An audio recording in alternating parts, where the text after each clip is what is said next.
Hello, welcome back to my channel. I know it's been a while. Today I'm here to introduce you to my new series that I'm bringing to my channel, and it's going to be called A Work of Heart. And what this series is basically it's about the ins and outs of nursing school. And on my channel, I'm going to be talking about a lot of things in nursing school that people don't know because, this is my second time around getting back into the program, and so I know things now that I wish I had known the first time. The reason for this series is to help other people to know what nursing school actually entails and what happens after you get that acceptance letter. Please excuse my makeup because it's hot outside, and yeah, my makeup is about to sweat off. So yeah, without further ado, let's get started. What actually happens after you get your acceptance letter? Well, and also excuse me filming in my car because, believe it or not, it is the quietest place I had to film. Okay. Anywho, that was my neighbor. So after you get your acceptance letter, in that letter there should be a list of things for you to accomplish or fulfill before you start the nursing program. And they have dates and deadlines for different ones. So I made a list. I don't know if that's all of them because I lost my letter of acceptance. But first thing you need is a TB test, or something saying that you've had a screening for tuberculosis. You also need a varicella immunization, which a lot of us get that as a young child. So that shouldn't be nothing too hard unless you don't have your shot record, or you were born in a different state and just don't have a copy of your shot record. But it shouldn't be too hard to attain. They give you ample time to be able to get that done. You also need a Hep B series, or you need a titer drawn saying that you've had it. So you need some kind of proof or paper saying that you've had the Hep series. You also need a flu shot. That's pretty easy for those who get one every year because, you've already had a flu shot. You just need to show them proof. You need your current CPR certification card. And that's where it kind of gets tricky because not everybody has that. I already happen to have that, even though it needs to be renewed. But not everybody has that. And your school should offer classes for it. They just will probably charge you an arm and a leg. So if you have the privilege, or I guess it's a privilege of working at a job that will do it cheaper than the school like I do, then I would take that route. And also, you're going to need a background check. You have to go normally through the school's choice, or whatever company they use to do the background checks. You have to go through them. And so usually it could be a little pricey. Mine was $53. That's cheaper than other programs, so that was okay with me. That was just a list of initial things that you need to get done once you get your acceptance letter. And so now we're going to talk about 13 things that you will need to know in nursing school beforehand. And a lot of this stuff, or maybe part of it, they'll talk about in orientation, or at least they did for my orientation. But yeah, I made a list, so we'll just go down the list. And no particular order is this numbered or anything. I just wrote down a list of things that would be useful for those who are embarking on a new journey into nursing school. Okay, so number 1, your whole life is about to change. Yes, my instructors told me that, and yes, it is true, because I've been there and done that. So yeah, kiss your family, kiss your friends, and if your boyfriend isn't as cool as mine, kiss them all goodbye, because you're not going to see them ever again. No, I'm just playing. You're going to see them less, like a whole lot less. Like our program is Monday through Thursday, and so yeah, that's 4 days out of the week that you spend with your classmates.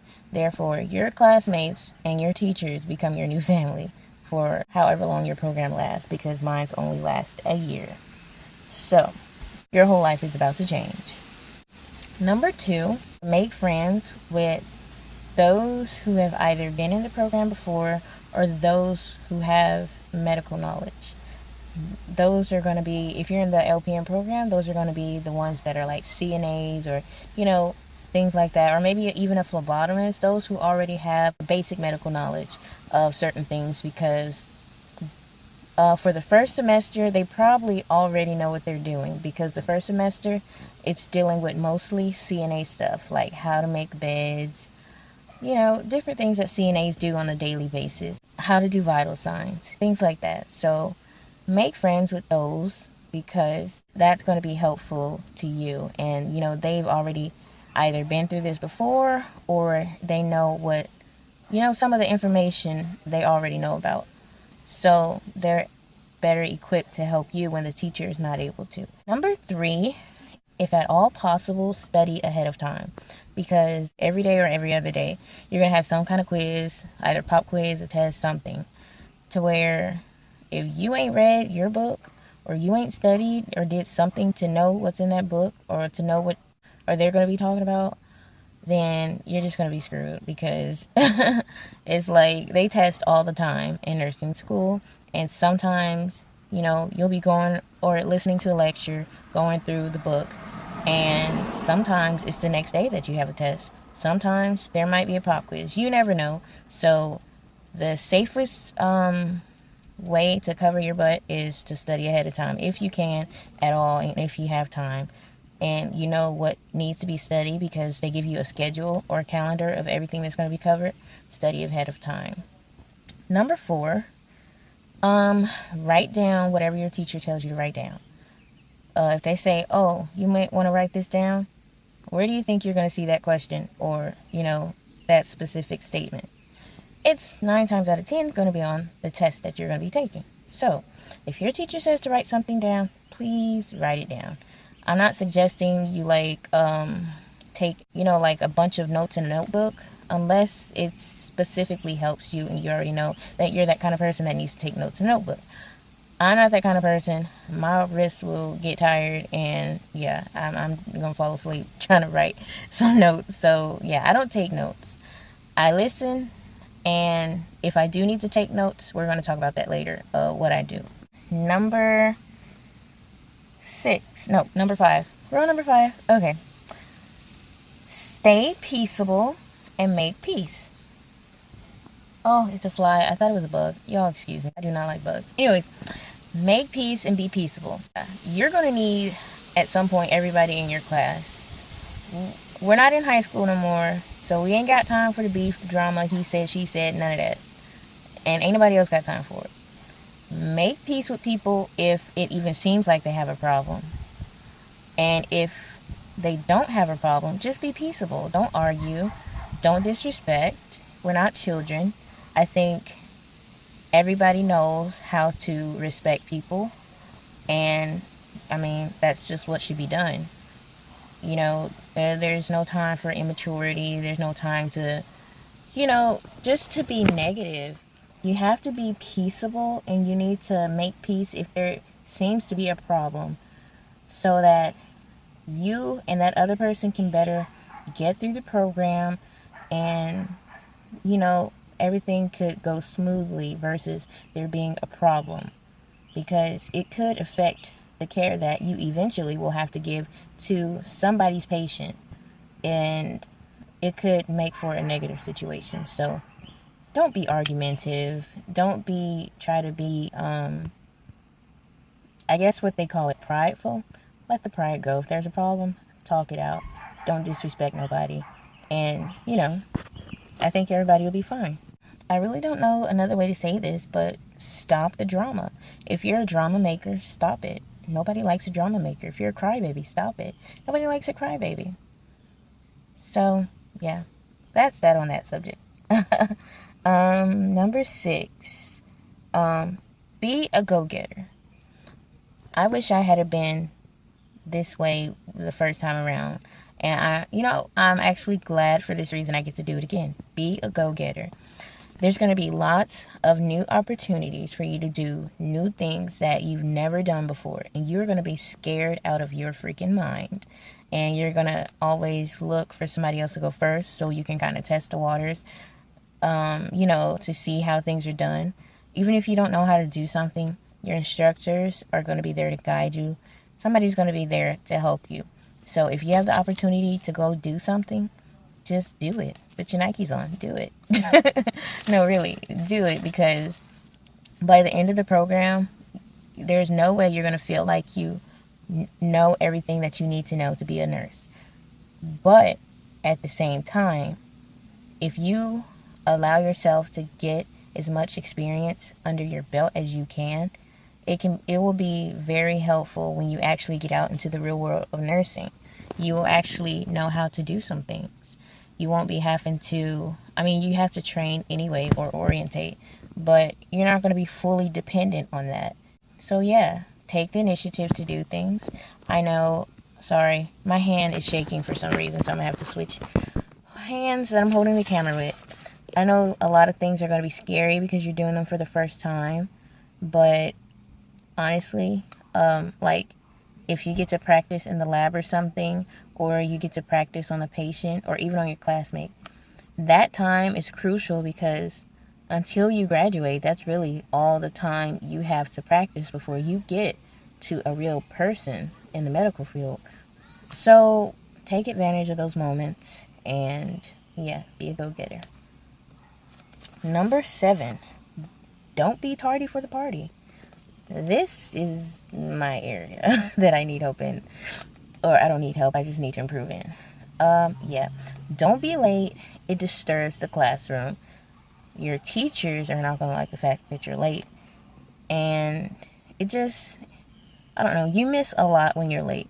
If you can help it at all, don't be late. Because the little bit of information you might miss out on, it's going to be very hard to get that back. So don't be late. Just be on time. It shows respect for the teachers. It shows respect for the students, because you're not dragging your bags, walking in the door and making a bunch of noise distracting them. If your class starts at 8 o'clock, be in the classroom before 8 o'clock. Don't be just walking in and just now sitting in your seat at 8 o'clock. Be there before 8 o'clock. Be in your seat before 8 o'clock. If you got to go to the bathroom, do it before 8 o'clock. Okay. The next one, it kind of falls hand in hand with being tardy. Your attendance. It's very important. So if you can help it, do not miss a day of school.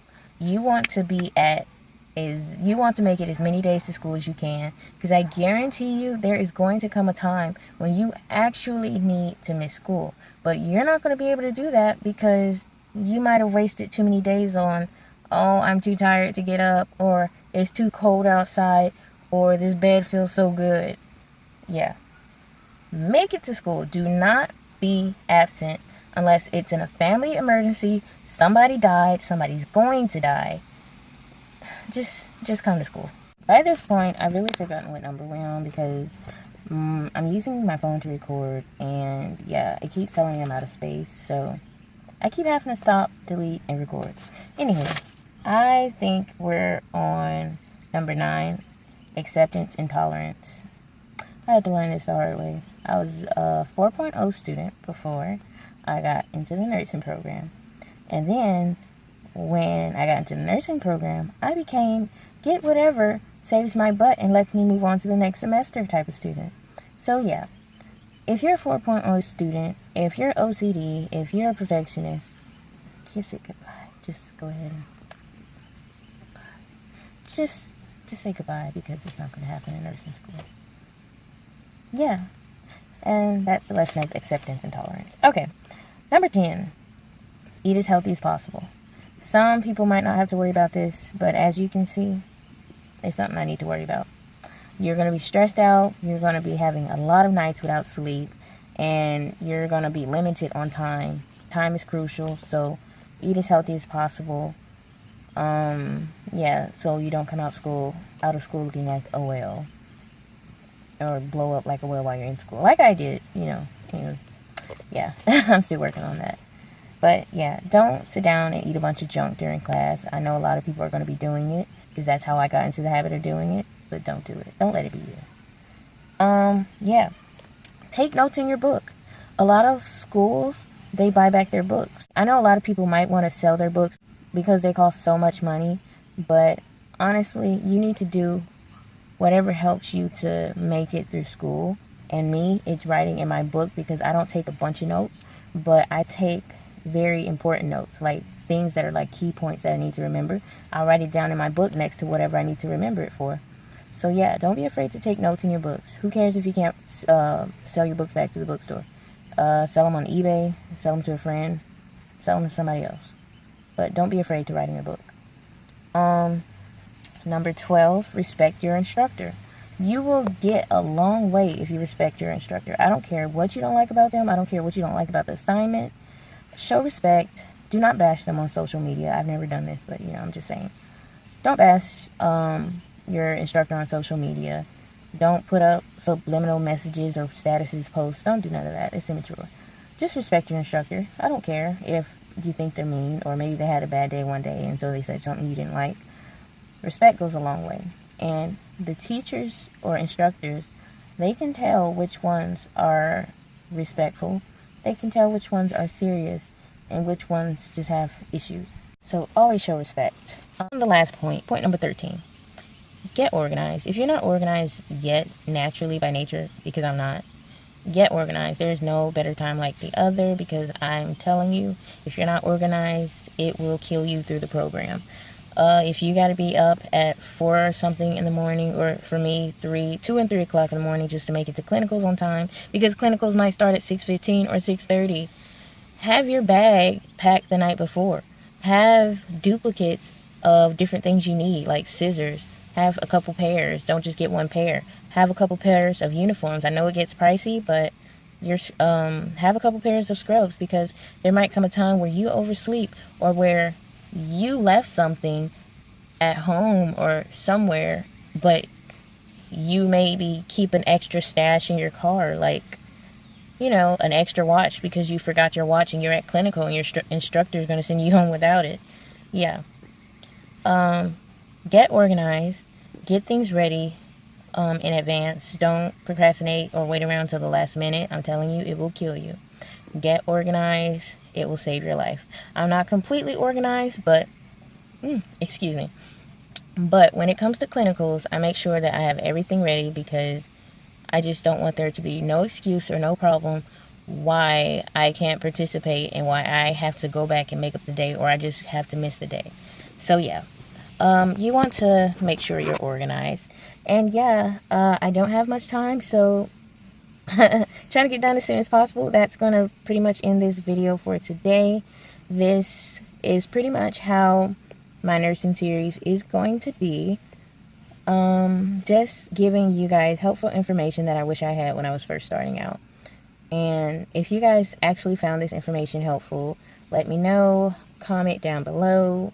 Or if you have any questions that you want to know about nursing school, if I have the answer, I will definitely give it to you. So yeah, that's it. And I will see you guys next time. Hopefully next time the video will be better, because I might have a better setup instead of being outside and sweating, and I won't be so rushed for time, because somehow I'm going to find a way to get some more space on my phone. So yeah, anywho, don't forget to comment, rate, and subscribe, and I will see you next time. Goodbye.